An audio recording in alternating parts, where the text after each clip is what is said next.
اللہ کون ہے، اگر یہ عنوان ڈالے نا رعد کا کہ اللہ کون ہے، تو یہ بالکل صحیح عنوان بیٹھے گا جن آیتوں کو ہم پڑھیں گے اور اس میں اللہ نے اپنی صفات، اپنی بڑائی، اپنی کبریائی یہ جو بیان کیا ہے، اگر ہم اس کو ایک عنوان میں باندھیں گے تو اللہ کون ہے یہ اس کی تفصیل آئے گی۔ گویا کہ یوں سمجھ لیجئے کہ سورہ اخلاص یہ دراصل اللہ کون ہے کا سب سے مختصر ترین مجموعہ ہے، اور رعد کو آپ سمجھ لیں کہ اللہ کون ہے کا ایک مفصل ترین مجموعہ ہے۔ اور اس کے ساتھ ساتھ جیسا کہ قرآنی سورتوں کا عام طور پر یہ اسلوب ہے کہ توحید کا بیان اور رد شرک اور خاص طور پر مشرکین مکہ کے غلط عقیدوں پر ایسا دماغ عقلی اور ان کے اسلوب کے اعتبار سے ان کے ذہنوں کو یوں سمجھیے کہ زبردست دھچکا لگتا ہے کہ ایسا سوالیہ انداز کہ واپس آنے والے کے لیے حد میں نصیحت ہو، ہاں ہر طرف ہو، ضدی ہو، اس کے علاوہ کوئی انسان بھٹکا ہوا ہے تو اس کے لیے راہ ہدایت ہو، یہ اسلوب ہم رعد میں بہت ہی بہترین انداز میں پائیں گے۔ تیسری بات، سورہ رعد اصل میں کیا ہے؟ نام ہے وہ سورہ جس کے اندر رعد کا تذکرہ آیا ہے، یہ نہیں کہ رعد کے اعتبار سے کوئی تفصیلی مضمون آیا نہ، لفظ رعد لیکن آیا۔ قرآنی سورتوں کے جتنے بھی نام ہیں ان تمام ناموں کا ذکر ان سورتوں میں آیا، اسی اعتبار سے وہ سورتیں بنی ہیں، کہیں نہ کہیں ذکر ہوگا۔ ایک ہے واحد سورہ قرآن کے اندر جس کا نام ہم نے رکھا ہے، یا اگر نام اللہ تبارک و تعالی نے اپنے رسول کے ذریعے بتایا ہے لیکن اس کا نام اس سورت کے اندر نہیں آیا، وہ سورہ کون سا ہے؟ میں نے پہلے بھی ذکر کیا تھا کئی مرتبہ، وہ سورہ ہے سورہ اخلاص۔ سورہ اخلاص، الاخلاص پورے سورے کے اندر کہیں نہیں ہے۔ قل هو اللہ احد اللہ الصمد لم یلد ولم یولد ولم یکن له کفوا احد، لیکن اس کا نام نہیں ہے اخلاص۔ اخلاص اللہ کے رسول صلی اللہ علیہ وسلم کے بتانے، بقیہ 113 سورتوں میں جن سورتوں کے جو نام ہیں وہ نام اس کے اندر آئے، سورہ فلق قل اعوذ برب الفلق، سورہ ناس قل اعوذ برب الناس، سورہ تبت یدا ابی لہب وتب، سورۃ النصر اذا جاء نصر اللہ۔ دیکھیے ہر سورت میں آپ دیکھیں گے اس کا نام آئے، لیکن یہ بھی ایک اہم ترین بیوٹی ہے جو سمجھنے کی ہے۔ آپ کو ایک نقطہ بتا دیتا ہوں، جہاں جہاں سورتوں کا نام اس نام کے ساتھ ان سورتوں میں آیا ہے، اس کا مطلب یہ نہیں ہوتا کہ وہ مضمون ہی اصل میں ذکر ہے، یاد رکھیے۔ مثلاً سورہ بقرہ کا مطلب ہے گائے، اب گائے کیسے پکائیں گے، گائے کا کون سا گوشت اچھا ہوتا ہے، کون سے رنگ کی گائے دی جائے تو بہتر ہوگا، اور اس کا مزہ کیسے ہوگا، گائے کی قسمیں کیا ہیں، یہ تو بیان کرنے کے لیے نہیں ہے۔ ہاں لفظ بقرہ آیا ہے اس کے اندر، ان تذبحوا بقرہ، یہ لفظ آیا ہے تو لفظ بقرہ کے اعتبار سے تو آیا ہے، لیکن گائے کی کیفیت کے اعتبار سے نہیں آئی وہاں پر کوئی بات، ایک قصہ ہے بس۔ ایسے ہی تمام سورتوں کے جو نام آئے ہیں وہ نام یہی اعتبار سے کہ اس سورت کے اندر یہ نام آیا ہے، اس نام کے اعتبار سے کوئی خاص گفتگو نہیں ہے، جیسے عام کتابوں کی ہوتی ہے، سب ہیڈنگ ہوتا ہے، ہیڈنگ ہوتی ہے، پھر اس کے بعد سب ہیڈنگ ہوتی ہے۔ اب سب ہیڈنگ کے نیچے جو ہوتا ہے وہ بالکل اس سب ہیڈنگ کے مطابق ہوتا ہے، اگر آپ اس سب ہیڈنگ کے مطابق نہیں لکھیں گے تو لوگ کہیں گے ارے سب ہیڈنگ تو دیے گی لیکن نیچے اس کے بارے میں کچھ ذکر ہی نہیں ہے سوائے نام کے۔ تو یاد رکھو، عام کتابوں سے کلام اللہ کو آپ جانچیں گے تو آپ کو سمجھ نہیں آئے گی۔ کلام اللہ، اللہ کا کلام، اس کو سمجھنے کا موقع بھی بالکل ڈیفرنٹ ہے۔ اس کے اعتبار سے آپ سمجھ لیجئے ناموں کا ذکر ہے۔ ہاں ایک واحد صورت ہے جس کا نام تو نہیں آیا لیکن جس کا نام احادیث میں آیا وہ مکمل طور پر اسی نام کا خلاصہ بیان کرتا ہے۔ وہ سورت سورہ اخلاص، نام تو نہیں آیا لیکن پوری سورت اخلاص پر مبنی ہے، پورا مضمون ہی اس کا توحید اور اخلاص ہے۔ اللہ کے لیے ہو، اللہ کون ہے، نام تو نہیں آیا لیکن مضمون پورا کا پورا ایک ہی ہے، اس میں کوئی اور مضمون بیان نہیں ہوا۔ تو یہ بیوٹیز ہیں کچھ جو میں ابتدائی صورت میں بیان کرنے کے لیے آپ کو چند نکات بیان کر دیے ہیں۔ تو اب رعد کا معنی بھی کیا ہے یہ بھی سمجھ لیجیے۔ دیکھیے جب بجلی ہوتی ہے تو اس میں ہم دو طرح کے کیفیتیں دیکھتے ہیں، ایک تو ہے وہ چمک، جس اعتبار سے ہم کیا کرتے ہیں، برق، ہم بھی اردو میں بھی استعمال کرتے ہیں، برق رفتاری، بجلی کی سی تیزی، اردو میں بولتے ہیں ایسا تیز تیزی بجلی کی طرح، تو اسے کہتے ہیں عربی میں برق۔ تو برق جو ہے نا وہ بجلی کی چمک کو کہتے ہیں عربی میں، لیکن اس کے ساتھ ساتھ ایک گڑگڑاہٹ جو ہوتی ہے نا جی، ایک گرجدار آواز جو ہوتی ہے نا، اسے کہتے ہیں عربی میں رعد۔ تو یہاں رعد کا معنی اسی معنی میں ہوا ہے کہ جو بجلی چمکتے وقت جو آواز آتی ہے وہ آواز اصل تم سمجھتے کیا ہو جی، وہ ایک آواز ہے۔ رب کہتا نا وہ میری تسبیح ہے جو رعد بھی بیان کرتی ہے، وَيُسَبِّحُ الرَّعْدُ بِكُمْ، یا رب، یہ صرف وہی کہہ سکتا ہے جو بنانے والا ہو۔ اگر اللہ کی طرف سے کلام اللہ نہ ہوتا تو کسی کی یہ جرات نہیں ہو سکتی کہ وہ یہ کہہ سکے کہ وہ جب کھڑک کی آواز آتی ہے وہ آواز نہیں ہے، وہ تو اصل میں میری تسبیح ہے اور میری تمجید ہے اور میری حمد ہے جو وہ بیان کرتی ہے۔ تم سمجھتے ہو وہ ایک گڑگڑاہٹ ہے، نہیں، بلکہ وہ آواز بلند کہتی ہے تو اللہ اکبر کہتی ہے، لیکن تم بداخلوں کو سمجھ نہیں لگتا وہ بولتی ہے، جب وہ بولتی ہے وہ کھڑک، تو وہ بولتی تمہیں نظر آتی ہے کہ یہ گڑگڑاہٹ ہے، لیکن اصل میں وہ ایک گڑگڑاہٹ نہیں ہے، وہ میری تسبیح ہے جو بیان کر رہی ہے۔ اسی سے دراصل یہاں پر مضمون رعد رکھ دیا گیا جو اس آیت کے اندر آیا ہے کہ وَيُسَبِّحُ الرَّعْدُ بِحَمْدِهِ وَالْمَلَائِكَةُ مِنْ خِيفَتِهِ، ہم انشاءاللہ پڑھیں گے کبھی آگے چل کر ہم۔ تو یہ تو ہو گیا سورت کے تعارف کے اعتبار سے۔ اب بسم اللہ الرحمن الرحیم، اللہ کے نام سے شروع جو بڑا مہربان نہایت رحم کرنے والا ہے۔ الف لام میم را، یہ حروف مقطعات ہیں جس کی بحث میں سورہ بقرہ کے ابتدائی آیات کو جب میں نے بیان کیا اس وقت بیان کر دیا کہ یہ حروف ایسے ہی پڑھے جاتے ہیں، اسے الگ نہیں پڑھیں گے، الف کو الگ پڑھیں گے، لام کو الگ پڑھیں گے، میم کو الگ پڑھیں گے، الف لام میم را یہی پڑھیں گے، اس کو ملا کے کبھی نہیں پڑھا جاتا، اسی واسطے اسے حروف مقطعات کہتے ہیں، یعنی کاٹ کر پڑھے جانے والے حروف۔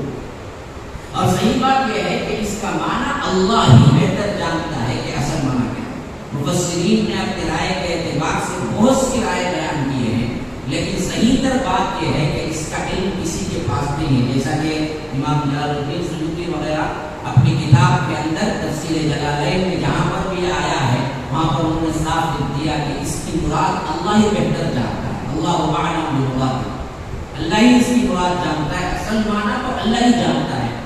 اسی بات سے وہ بدبخت لوگ سمجھتے ہیں کہ قرآن کی ہر بات مجھے معلوم ہے، ہر چیز مجھے سمجھ آتی ہے، تو وہ کیا ہے، مغالطے میں ہے اور وہ تو کے پاس بھی ہے، ہر چیز نہیں ہے، بات آئے کہ وہ ہے جس کا مطلب صرف اللہ ہی جانتا ہے، وہ رکھی گئی ہے، اور ان کے پیچھے اللہ تبارک و تعالیٰ کے خالص بندے، اللہ تبارک و تعالیٰ کے محبوب بندے نہیں پڑھتے، کیونکہ یہ متشابہ آیات ہیں۔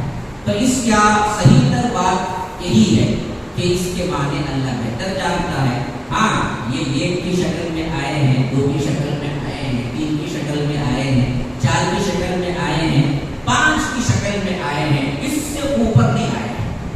قاف ایک ہے، نون ایک ہے، طٰ دو ہے، ہاں، اور اسی طرح کیا ہے، تین آئے ہیں، الف لام میم صاد، الف لام را تین ہیں، چار آئے ہیں، جیسا کہ الف لام میم را یہاں چار آئے ہیں، پانچ آئے ہیں، کاف ہا یا عین صاد، حا میم عین سین قاف، شورہ کے شروع میں۔ اس سے زیادہ نہیں آئے. 5 حروف تک آخری ہے. 1 2 3 4 اور 5 حروف تک آخری ہے. اور یہاں پر 4 حروف آئے ہیں کہ الف لام میم را. کیا نہیں بہتر جانتا ہے اس کا معنی کیا ہے. فرمایا کہ تلک آیات الکتاب. دیکھو یہ الکتاب کی آیتیں ہیں. یہاں پر وہ ہے کہ کیا خبر دی جا رہی ہے. یہ کس کی آیتیں ہیں؟ یہ الکتاب کی آیتیں ہیں. الکتاب کیا ہے؟ والذی انزل الیک من ربک الحق. جو نازل کی گئی ہے اللہ کے رسول صلی اللہ علیہ وسلم آپ کی طرف، آپ کے رب کی طرف سے حق. اس میں رتی برابر بھی کوئی شک نہیں ہے، رتی برابر بھی اس کے اندر کوئی جھوٹ نہیں ہے، رتی برابر بھی اس کے اندر کوئی دھوکہ نہیں ہے. یہ حق کے ساتھ آپ کی طرف آپ کے رب نے نازل کیا ہے. ولکن اکثر الناس لا یؤمنون. لیکن اکثر لوگ اس پر ایمان نہیں لاتے. اکثریت اس کی ممکن ہے. خاص طور پر جب یہ نازل ہو رہی تھی اس وقت کی بات ہے. مشرکین مکہ طرح طرح کے سوالات اٹھا رہے تھے، طرح طرح کے آوازیں کس رہے تھے، طرح طرح کی باتیں بنا رہے تھے کہ محمد کو کیا ہو گیا صلی اللہ علیہ وسلم کے لیے. وہ کہتے ہیں کہ اللہ کی طرف سے وہی وحی آتی ہے. اگر وہی آنا ہی تھا تو علم میں کیوں آتی؟ کیوں ہم کو چھوڑ دیا گیا؟ ہمارے جیسے لوگوں کو چھوڑ دیا گیا، ہمارے جیسے بڑے بڑے مالداروں کو چھوڑ دیا گیا، ہمارے جیسے بڑے بڑے لوگوں کو چھوڑ. عجیب و غریب ان کی باتیں تھی کہ یہ کیسی ہو سکتی ہے بات کہ اللہ ہم کو نظر انداز کر دے اور یہ یتیم بچے پر جس کا کوئی رتبہ نہیں ہے، دنیا کے لحاظ سے مالدار نہیں ہے، ان پہ اللہ تبارک و تعالی نے نازل کیا ہے. کہیں ساحر تو نہیں ہے آپ، کہیں جادوگر تو نہیں ہے، ہاں انک لمجنون، آپ دیوانے تو نہیں ہیں. عجیب و غریب باتیں بنائے. اللہ تبارک و تعالی نے فرمایا کہ دیکھو بدبختو، یہ حق کے ساتھ میں نے ہی ان پہ نازل کیا ہے اور تمہارا حال یہ ہے کہ تم اس پر ایمان نہیں لاتے. تو معلوم ہوا کہ اس پر ایمان نہیں لانا دراصل کافروں کا شیبہ ہے اور اس کی کسی بات کا انکار بھی مسلمان کو کافر بنا دیتا ہے. کچھ بھی ہو، اگر وہ اس کے کسی بھی حکم کا بھی انکار کرے، کسی آیت کا انکار کرے، کسی واو زید زبر کا انکار کرے تو یاد رکھو وہ کافر ہوتا ہے، وہ ایمان لانے والوں میں سے نہیں ہوتا. اب مضمون شروع ہوا. اللہ الذی رفع السماوات بغیر عمل ترونها ثم استوى على العرش. وہ کون ہے جس نے نازل کیا ہے؟ اوپر تو فرما دیا الذی انزل الیک من ربک الحق. تمہارے رب کی طرف سے اللہ کے رسول تمہاری طرف نازل ہوا ہے، یہ حق ہے. لیکن وہ تمہارا رب کون ہے؟ وہی ہے اللہ. کون اللہ ہے؟ الذی رفع السماوات، آسمانوں کو جس نے بلند کیا، آسمانوں کو جس نے اٹھایا. بغیر عمل ترونها، تم دیکھتے ہو کہ اس کے اندر کوئی ستون بھی نظر نہیں آ رہا ہے. ہاں عمل کہتے ہیں ان ستونوں. دیکھیے ایک چھوٹی سی عمارت 1500 فٹ کی بھی چھت نہیں ہوگی، اس کے لیے ہم دیکھتے ہیں کہ ہر کونے میں ایک ایک ستون ہے اور درمیان میں 4 ستون کھڑے ہوتے ہیں. یہ حالت ہے دنیا کے بندروں کی. اللہ تبارک و تعالیٰ کہتا ہے کہ یہ پورا آسمان جو کائنات پر چھایا ہوا ہے، تم بتاؤ میں نے کوئی ایک ستون استعمال کیا؟ بغیر عمل ایک بھی ستون نہیں ہے، صرف رب کے حکم سے یوں ٹھہرا ہوا ہے. رب نے کہا کہ ٹھہر جا تو ٹھہرا ہوا. یا اس کی قدرت دیکھو. آپ اس کا اندازہ تھوڑا سا لگا سکتے ہیں اگر کبھی فلائٹ پہ جانے کا اتفاق ہوا، تھوڑا سا ایک اندازہ لگا سکتے ہیں کہ آپ جیسے ہی ابر کو پھاڑ کے فلائٹ اوپر پہنچتی ہے، آپ ذرا جھانک کے دیکھیں. کبھی کبھی تو بادل جب صاف ہوتا ہے نا جی، گرمیوں کے موسم میں بارش نہ ہو، صاف ہو، تو آپ دیکھیں گے کہ یہ بالکل ہی سفید چادر ایسی تلی ہوتی ہے پوری کائنات میں جس کا ذرا نہ کوئی نیچے سے ہے نہ اوپر سے، ابر کی چادر. دیکھ کے اللہ تبارک و تعالیٰ کی ذات پر جو یقین پیدا ہوتا ہے نا، ایمان کی کیفیت میں دیکھیں، یاد رکھیے آپ کے آنکھوں سے آنسو نکل آئیں گے کہ یار کیا قدرت ہے. ایک ایک بھی تودا جو ابر کا ہوتا ہے نا جی، وہ ابر کا تودا اگر ہم دیکھیں گے ملین بلینز لیٹر پانی اپنے اندر رکھا ہوا ہے. یہ اوور ہیڈ ٹینکس ہے اوپر، قدرت کے اوور ہیڈ ٹینکس جو ہم بناتے ہیں نا چھوٹے چھوٹے ٹینک بناتے ہیں، اس کے لیے 4 دیواریاں ہونی چاہیے، ستون ہونے چاہیے، اس کے لیے ہم کتنے سہاروں کی ضرورت پڑتی ہے، لیکن رب کے حکم سے یہ بڑے بڑے اور ٹینک جو لیٹر میں بلینز لیٹر پانی سمائے ہوئے ہیں اور وہ اوپر ایسے ٹھہرے ہوئے ہیں، ٹھہرے ہوئے بھی نہیں ہیں بلکہ ساتھ میں سفر بھی کر رہے ہیں، بادل جاتے ہوئے نظر آئے، کہیں تو بادل ادھر کے ادھر کے چون طرف کے بادل ایسے ملے ہوئے نظر آئیں گے، آپ کو نیچے کوئی چیز نہیں دکھے گی سوائے بادل کے، نہ کوئی اس کو پکڑا ہوا ہے نیچے سے، نہ کوئی تھام یا ستون ہے تو اس کو پکڑے ہوئے ہے، نہ اوپر سے کوئی رستہ ہے کہ وہ اس کو کھینچے ہوئے ہے، بلکہ رب کا حکم ہے کہ تو تیر بھی اور ساتھ میں تو کسی پہ گر نہ جانا اور ساتھ میں تم آ کر اس کے اندر تیرتے بھی رہنا، اور یہ ٹینکس بڑے بڑے لیے پھرتی ہے پانی، اور اللہ کا حکم ہوتا ہے کہ ایک دو ٹکرائیں پھر اس کے ساتھ ساتھ فلاں علاقے میں فلاں سے فلاں جگہ تک بارش ہو تو پھر وہ ٹینک پھٹتے ہیں، تو یاد رکھو پانی شروع ہو جاتا ہے، بارش شروع ہو جاتی ہے۔ میں نے کئی بار واقعے دیکھے ہیں سفر کرتے ہوئے، کار ادھر ہے سامنے بارش ہو رہی ہے، یہاں سے ادھر نکلی بارش ہو رہی ہے، ادھر آئے تو بارش نہیں، اس کا حکم ہے کہ یہاں سے پڑھنا ہے بارش، یہاں سے نہیں پڑھنا، بالکل فاصلہ آنکھوں کے سامنے نظر آ رہا ہے کہ یہاں فاصلہ طے کرو بارش ہو رہی ہے روڈ میں، یہاں آؤ بارش نہیں ہو رہی، اگر کس نے حکم دیا کہ یہاں نہیں پڑھنا یہاں صرف پڑھنا ہے، جو قدرتی جو مناظر ہے نا جی، چوپائے نہیں ہیں جو ایسے دیکھ کے پہنچ جاتے ہیں، عبرت نہیں، انسان ہے، عقل ہے، اللہ نے عقل دیا ہے، تو یاد رکھو ان چیزوں کو اگر تم عبرت کی نگاہ سے دیکھو گے پھر تو اسلام لانے میں تمہیں کوئی دقت نہیں ہوگی، اور توحید کو پختہ کرنے کے لیے، تمہارے ایمان کو پختہ کرنے کے لیے یہ چیزیں کافی ہیں، اس لیے فرمایا رفع السماوات بغیر عمد ترونہا، یہ کوئی کیا ہے ڈھکی چھپی بات نہیں ہے کہ جو بات بیان ہو رہی ہے اے اللہ تو نے تو بیان کر دیا لیکن ہم تو دیکھتے ہی نہیں آسمان کو، نا اللہ کہتا ہے بدبختو ترونہا، تم دیکھتے ہو روزانہ آسمان لیکن کوئی سکون نہیں، اور آسمان کی دوری کہاں اٹھا ہوا ہے، کہاں اٹھا ہوا ہے، اللہ کے رسول صلی اللہ علیہ وسلم تفسیر ابن کثیر کی روایت کے مطابق فرمایا کہ زمین اور آسمان کا فاصلہ 500 سال کی مسافت،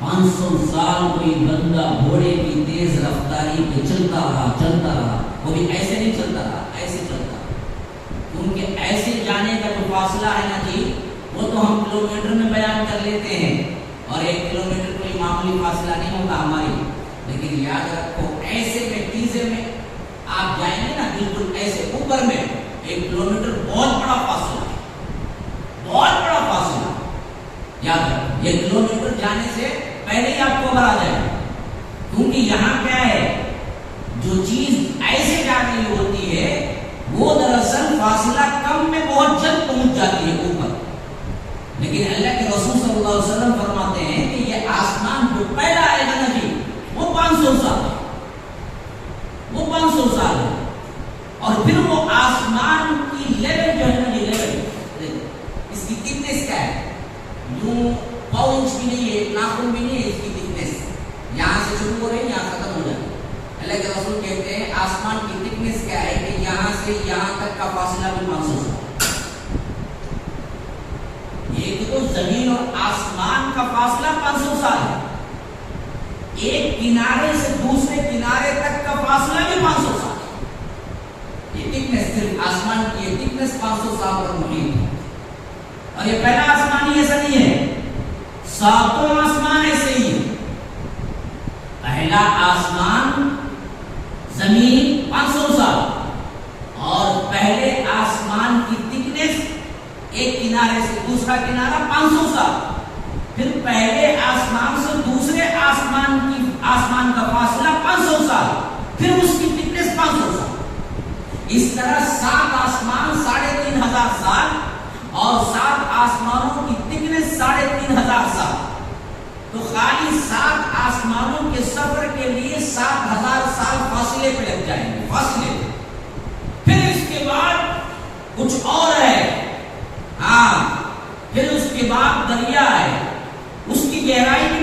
سال ہے. پھر اس کے بعد عرش ہے. عرش کے ایک فرشتہ جو 8 فرشتے جو اٹھائے ہوئے ہیں ان میں سے ایک فرشتے کا یہ کندھے سے لے کر یہ کندھے تک کا فاصلہ 500 سال. یہ کندھے سے ایک کندھے تک کا فاصلہ, یہ کان کی لو سے یہ گردن تک کا فاصلہ 500 سال. ایک فرشتہ. ایسے 8 فرشتے عرش کو اٹھائے ہوئے ہیں اور عرش کس پہ ہے؟ کرسی پہ ہے. اور یہ ساتوں آسمان اور ان کے فاصلے کے لیے 7 اگر کرسی کا مقابلہ کیا جائے تو اللہ کے رسول صلی اللہ علیہ وسلم فرماتے ہیں کہ کرسی اتنی بڑی ہے, اتنی بڑی ہے, اتنی بڑی ہے کہ اتنے بڑے بڑے آسمان 7 کو ملا کر کرسی کو دیکھا جائے تو ایسا معلوم ہوتا ہے جیسے چٹیل میدان میں تم کوئی سکہ پھینکتے ہو تو وہ صحرا میں کس طرح دکھے گا. ایک بہت بڑا میدان ہے, اس میں آپ 1 روپے کا سکہ پھینکیں, نظر آئے گا؟ کچھ نظر آئے گا نہیں, بہت بڑی جگہ گھر لے گا نا. ویسے ہی اللہ کی جو کرسی ہے وہ کرسی کے مقابلے میں یہ 7 آسمان اور 7 زمین بھی 7 ہے. آج تک سائنس نہیں بولی لیکن حدیث میں قرآن میں موجود ہے 7 زمین, قرآن میں بھی آیا تحریم کے اندر. وَمِنَ الْأَرْضِ مِثْلَهُنَّ, جیسے 7 آسمان ہے زمین بھی 7 ہے. سائنس نہیں پہنچی ابھی تک وہاں لیکن ہے زمین بھی 7. تو 7 آسمان 7 زمین کرسی کے مقابلے میں صحرا میں پھینکے ہوئے ایک سکے کے برابر نہیں.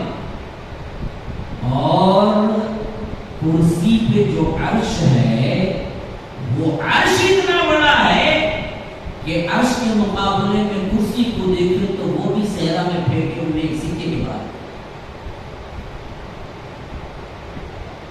اس پہ رب ہے میرا, یہ ہے رب. یعنی جانو اللہ کون ہے, تب اس کا ڈر پیدا ہوگا جس کے سامنے آپ ہاتھ باندھ کے کھڑے ہوئے. اگر یہ تصور آ جائے کہ کس رب کے سامنے آپ نے ہاتھ باندھا ہوا ہے پھر تو آپ کو نہ کھجانے کا خیال آئے گا, نہ گھر میں گمشدہ چابی کا خیال آئے گا, نہ گھر میں بیوی پکوان کرنے والی بریانی کا خیال آئے گا. آپ تو تھر تھر کانپ رہے ہوں گے کہ رب العالمین کے اس دربار میں کھڑا ہوا ہوں جس کی بادشاہت اور وہ عظمت جس کا اندازہ ہم نہیں کر سکتے, وہ رب وہاں سے ہمیں برابر دے گا. اس پر کوئی چیز پوشیدہ نہیں ہے. یہ سب سے بڑی بیوٹی. ذات کے اعتبار سے تو کیا ہے, پہنچنے کے لیے 15,000 سال لگیں گے خالی آسمانوں کو پر کرنے کے لیے, لیکن اللہ تبارک و تعالی وہاں سے تمہیں ایسے ہی دیکھ رہا ہے جیسے تمہاری ہتھیلی میں رکھا ہوا کوئی سکہ تم دیکھ سکتے ہو. بلکہ میں تو کہتا ہوں کہ تم ہتھیلی میں رکھے ہوئے سکہ دیکھنے میں غلطی کر سکتے ہو, رب تمہیں دیکھنے میں غلطی نہیں. یہ ہے رب کی ربوبیت, رب کی خلاقیت. اسی لیے فرمایا کہ اللہ کون ہے؟ اللہ الذی رفع السماوات, جس نے آسمانوں کو اٹھایا بلند کیا, بغیر عمد, بغیر کوئی ستون کے. ترونہا, تم دیکھتے ہو اس کو. کوئی ایسی بات نہیں کہی جا رہی ہے جس کو تم خود نہیں دیکھتے, تم اپنی آنکھوں سے دیکھتے ہو. ثم استوى علی العرش, پھر اس کے بعد عرش پر مستوی ہوا, عرش پر قرار پایا.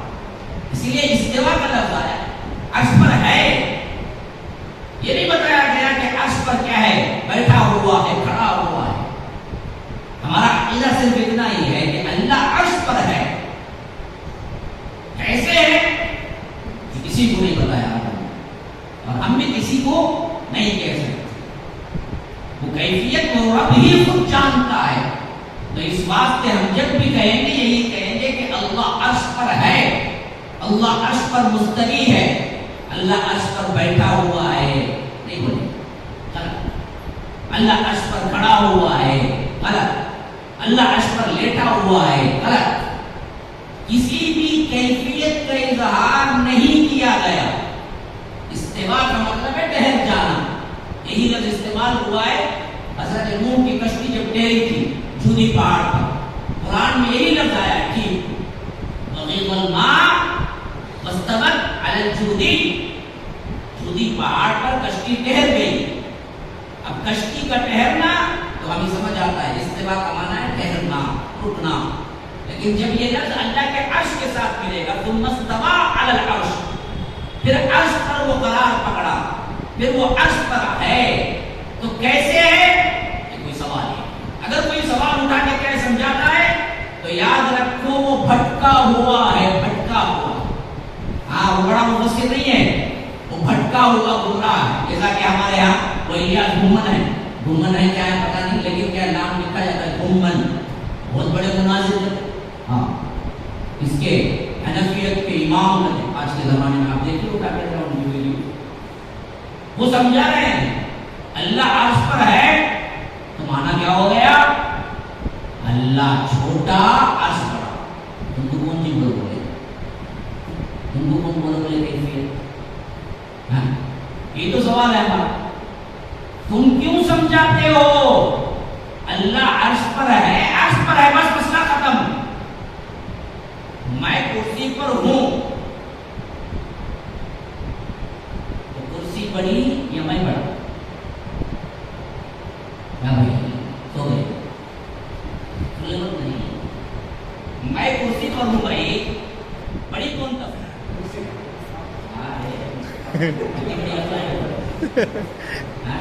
کرسی بڑی، عقل بڑی کی بھینس بڑی تو بھینس بڑی بڑا، پہلے تو ہے بات بھی غلط، کرسی یہاں مراد نہیں ہوتی، اصل شخصیت مراد ہوتی ہے۔ تو آپ یہ نہیں بولیں گے کرسی بہت بڑی بھائی، جو کرسی پہ بیٹھا ہے بادشاہ اسے بولیں گے بادشاہ بڑا بولیں گے۔ اچھا بولو بالفرض تم حجم کے اعتبار سے لے لو نا، تو تب بھی دراصل کیا ہے یہ سوچ اللہ کے لیے نہیں ہے، دوسروں کے لیے ہو سکتی۔ اب کوئی کہنے والا یہ کہے کہ جالس صاحب کرسی پہ اندر گئے ہی اس واسطے کہ کرسی کے اندر آنے کا ان کا حجم تھا، وہ چھوٹے تھے، دبلے تھے، یا جو بھی تھے کرسی سے کم تھے تو کرسی کے اندر گئے۔ اگر یہ کرسی سے بڑے ہوتے تو کرسی پہ کیسے آتے؟ اسی واسطے میں کہتا ہوں کہ اللہ چھوٹا ہے، عرش بڑا ہے، تبھی تو عرش پہ آیا۔ تو کیا کرنا میرے صاحب، کیا بولنا اللہ عرش کو نہیں ہے، اس واسطے ہم نہیں بولتے اللہ عرش پہ ہے۔ اللہ عرش پہ بولے تو کیا ہو جاتا، عرش بڑا اللہ چھوٹا ہو جاتا، صاف بولتے ہیں مطلب، جبکہ اللہ کہتا ہے میں عرش پہ ہوں، اور رحمان علی العرش استویٰ، رحمان عرش پر ہے۔ ایسے سمجھا کہ لوگوں کو گمراہ کرتے، وحدت الوجود کا عقیدہ لاتے، تو پھر اللہ عرش پر یہ تو کہاں ہے، اللہ تو نہیں کائنات میں ہے جی، اس کا جانے بولتے کہاں دیکھو اللہ ہے، اگلی بات۔ پھر اس کے بعد پھر بتوں کو پوچھنے والا اللہ کو پوچھنا، سب برابر، ہر سب برابر ایک چیز، انہیں بھی اللہ کو پوچھتا، انہیں بھی اللہ کو پوچھتے، بت میں بھی اللہ ہے، یہاں بھی اللہ ہے، لکڑی میں بھی اللہ ہے، میز میں بھی اللہ ہے، اگلی بات۔ یہ گمراہیاں پائے، یاد رکھیں۔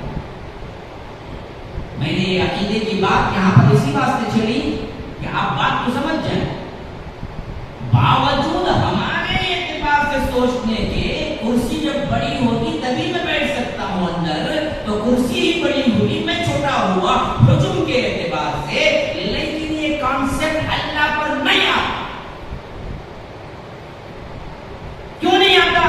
کیونکہ اللہ نے منع کر دیا، میرے بارے میں مت سوچو، فلا تضربوا للہ الامثال، مجھے مثالیں مت دو، میں کسی مثال میں نہیں آتا، لیس کمثلہ شیء، مجھ جیسی کوئی بات نہیں، میں جو بھی ہوں وہ میرے شان کے لائق ہے، تمہیں سمجھ نہیں آئے، میرے بارے میں مثال مت دو،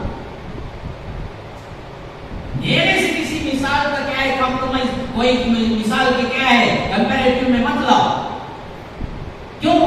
میں کسی کی طرح نہیں ہوں، اگر بیٹھنے میں میں دراصل اندر ہوں اور چیئر بڑی ہے تو وہ میں ہوں، اگر اللہ کو تم ایسے ہی سمجھو تو پھر تم نے انسان کے بیٹھنے کو اور اللہ کے بیٹھنے کو برابر بنا دیا، جبکہ اللہ کہتا ہے لیس کمثلہ شیء، سورہ کے اندر مجھ جیسی کوئی چیز ہی نہیں، میری مثال نہیں ہو سکتی۔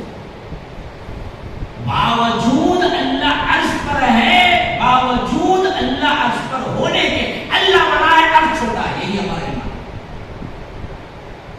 وہ کیسے سمجھ ہوگا؟ بھی سمجھ نہیں آتا، تو کیا سمجھنے کی ضرورت نہیں ہے، اللہ نے سمجھنے کی دعوت نہیں دی، اللہ نے ایمان اللہ پر اللہ نے کہا کہ ایمان لاؤ. سمجھنا نہیں ہے، تمہیں سمجھ ہی نہیں آئے. اس کی شان نرالی ہے. اس کا حکم یہ ہے کہ جو میں بتا رہا ہوں اس پر ایمان لا. بس مسئلہ ختم. سمجھنے کی کوشش نہ کر. اللہ عرش پر ہے. میں بڑا کون ہوا؟ اللہ. نہیں نہ عرش نہ نہیں. ہم کہتے ہیں کہ اللہ عرش پر ہوتے ہوئے اللہ ہی بڑا. اچھا وہ کیسے ہوگا؟ ہوگا. ہمیں تو سمجھ نہیں آتا نہ آئے کوئی مسئلہ. ایمان یہ یہ ہے اصل بات. سمجھنے تم اپنے عقل کے گھوڑے نہ دوڑاؤ. اگر یہ بات ہوتی تو پہلے صحابہ پوچھتے ہیں کہ رسول کیسے ہوگا. صحابہ کو عقل نہیں تھی.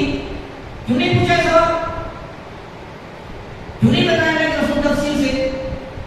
اس واسطے کہ یہ سوال ہی نہیں. ایمان لانے کا حکم ہے کہ اللہ عرش پر ہے. مثلا متحجم والی حدیث میں آتا ہے کہ اللہ تبارک و تعالی آخری پہر میں آسمان دنیا پہ آتا ہے. اب بتاؤ جی دنیا میں کہیں نہ کہیں آخری پہر چل رہا ہے. ابھی یہاں رات ہے تو کہیں دن ہے، کہیں دن ہے تو کہیں رات ہے. کہیں نہ کہیں تو آخری پہر چل رہا ہے، رات چل رہی ہے. تو اللہ تبارک و تعالی رات میں آسمان دنیا پہ آتا ہے. تو آسمان دنیا پر آنے کا مطلب یہ ہوا کہ اللہ تعالیٰ عرش خالی ہو جاتا ہے. میں اس چیئر پہ ہوں تو یہاں ہوں گا، یہاں سے یہاں چلے جاؤں تو پھر یہاں کون ہوگا؟ نہ ہوگا کوئی. کہ اللہ بھی ایسے ہی ہے؟ نہیں، پتا نہیں. اللہ عرش پر ہوتے ہوئے آسمان دنیا میں ہے. اس کی شان یہ کب ہے یہاں پر یہاں ہو تو یہ کب یہی رہے گی. اگر میں اٹھا کے یہاں رکھ دوں یہاں کیا ہے؟ کچھ نہیں. یہ کب کی مثال؟ انسانوں کی. اللہ بھی ویسے ہی ہے کیا؟ پھر تو بولنا چاہیے کہ پھر تو اللہ عرش پر جاتا ہی ہے، کیونکہ کہیں نہ کہیں رات ہوتی ہے تو پھر اللہ تعالیٰ آسمان دنیا پر ہی رہتا ہے. نہیں. تو اللہ نے انکار کر دیا کہ دیکھو مجھے مثال مت دو، میری مثال بیان مت کرو، اور مجھ سے کسی مثال کے ساتھ نہ جوڑو. میں کسی مثال میں نہیں آتا. لیس کمثلہ شیء، میری کوئی مثال نہیں ہے. تو اللہ عرش پر ہے، بالکل ہے. اور بڑا کون ہے؟ اللہ ہی. اللہ اکبر. اللہ نے سکھایا اللہ ہی سب سے بڑا ہے. عرش بڑا نہیں ہے، عرش چھوٹا ہے. لیکن کیفیت ہمیں نہیں